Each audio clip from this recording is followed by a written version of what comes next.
Yo, mambo vipi? Jason kama kawaida. Hope mko poa.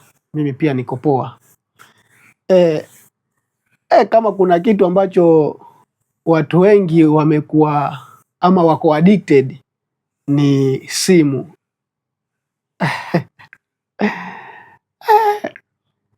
Watu wamekuwa addicted na simu sana. Yaani hata unaweza pata mtu hawezi concentrate na lile jambo ambalo analifanya sababu ya simu. Unajua simu ziko na mambo mengi.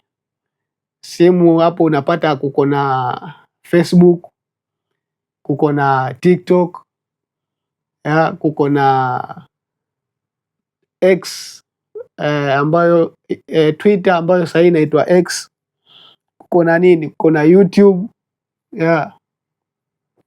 mzee mzima YouTube.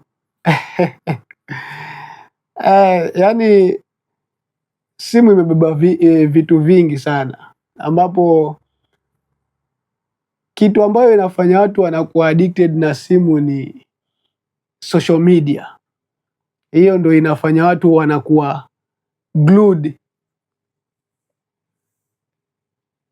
na simu, yani mpaka kuna wengine inawafanya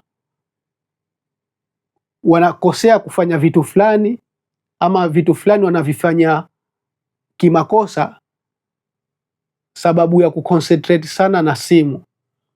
Unaona?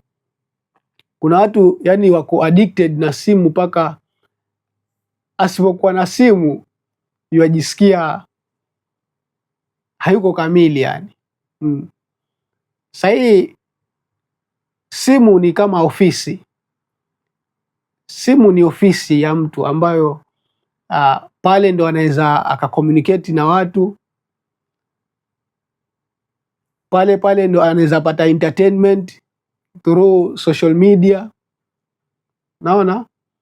Kwa hivyo katika mambo kama hayo unapata simu imefanya watu wengi wamekuwa addicted, na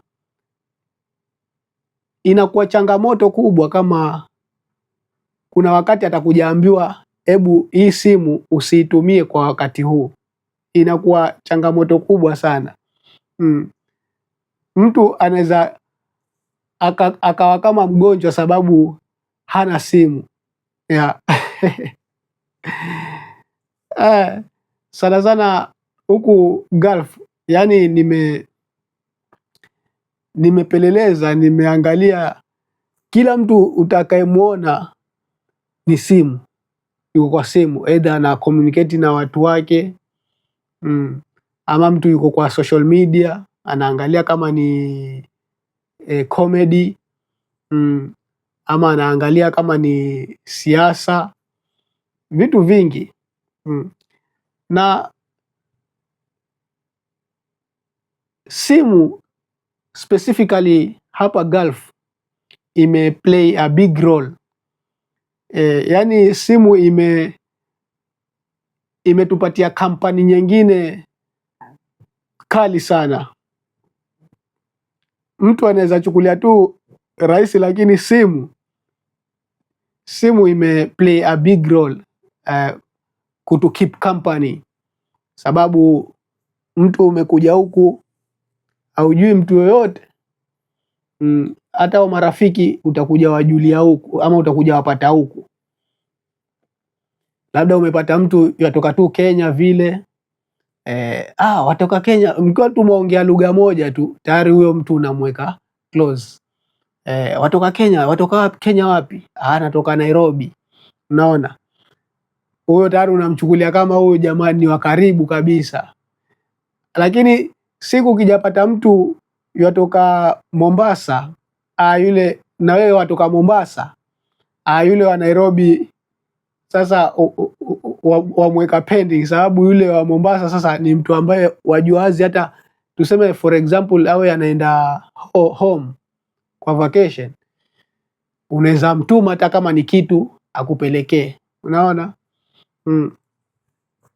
So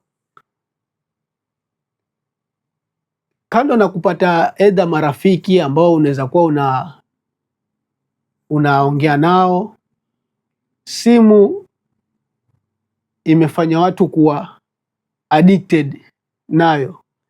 Kuna wakati nilikuwa nafanya kwa shule, naona nilikuwa nafanya kwa shule. Sasa sheria ya hapo ilikuwa hatutakikani tuingie kwa post. Kwa post ni pale mahali ambapo sasa unafanya kazi, tuseme kama ni kwa reception, naona, ama kama ni kwa parking, ama kama ni kwa gate, hiyo ndio post yako. Sasa tulikuwa haturuhusiwi kuingia kwa post na simu. So venye mtu amezoea simu ama umezoea kutumia simu kila wakati kucommunicate, kuingia social media, kusoma comments na kucheka, kuangalia clip za comedy, kucheka, unakuta masaa yanaenda. Sasa hapo mmeambiwa hamuhitajiki kukaa na simu. Mkishaingia tu pale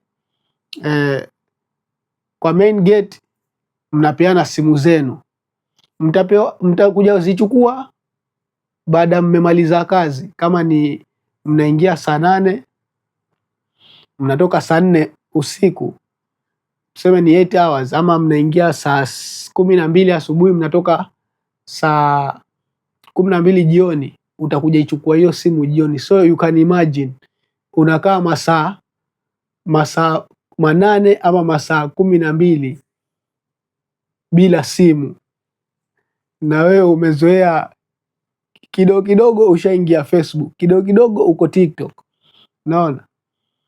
Sasa ikiwa kama hivyo, basi unakuta masaa hayasongi kabisa, masaa hayaendi. Sasa ilikuwa kuko na kamchezo kengine, mtu wanunua simu nyingine ya pili, wanunua kasimu tu, kama ni kasimu ka riali 300 ama riali 250, lakini ni touch. Sasa uko na ile main yako, ile simu ambayo umeiaminia uko nayo, alafu wanunua kengine kama ni ka 250 rial. Sasa kale ka 250 ndo unakapeana pale kwa main gate. Wakishaitisha zile simu, wapeana hiyo simu, wabaki na ile nyingine ambayo sasa itakusaidia kusongesha masaa. So unaona, addiction ya simu inaweza fanya mtu mpaka ukaona anafanya vitu vya kijinga sana, ama vitu ambavyo havieleweki, lakini inakuwa challenging kama umezoea simu sana. Kukaa masaa kama 12 ama masaa 8 bila simu inakuwa changamoto kubwa sana. So huku Gulf simu imesaidia pakubwa, na pia inatu keep company, inatu keep company, kucommunicate na familia zetu, na pia kuangalia vitu katika mtandao kama ni TikTok, ni YouTube, inatu keep busy in short. So until next time, peace.